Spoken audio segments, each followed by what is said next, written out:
আমার স্বরচিত প্রথম কবিতা আমি আবৃত্তি করে শোনাচ্ছি। কবিতাটির নাম আমি ওর মা। সেদিন ভোরের বেলায় লাল মাটির রাস্তা দিয়ে চলেছিলাম স্টেশনের পথে। মধুময় সেই শুভক্ষণে দেখা হয়েছিল গোলাপের মতো সুন্দর এক রাজকুমারীর সাথে। সুন্দর গন্ধে ভরিয়ে দিয়েছিল ভোরের আকাশ।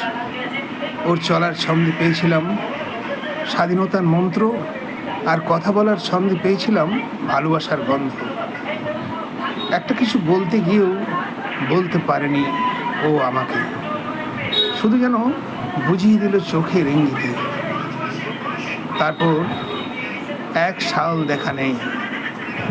একদিন বিকেলের পড়তি রোদে রোকে বসে আড্ডা দিচ্ছিলাম বন্ধুদের সাথে। হঠাৎ চোখে পড়ল সেই মেয়েটি। স্মৃতিতে সিঁদুর নেই, হাতে নেই শাখা, শুধু কোল আলো করে রেখেছিল একটা সন্তান। কাছে গিয়ে জিজ্ঞাসা করলাম, আচ্ছা ওটা তোমার কে? বেশ কিছুক্ষণ নির্বাক থেকে শুধু বলল, আমি ওর মা। নমস্কার।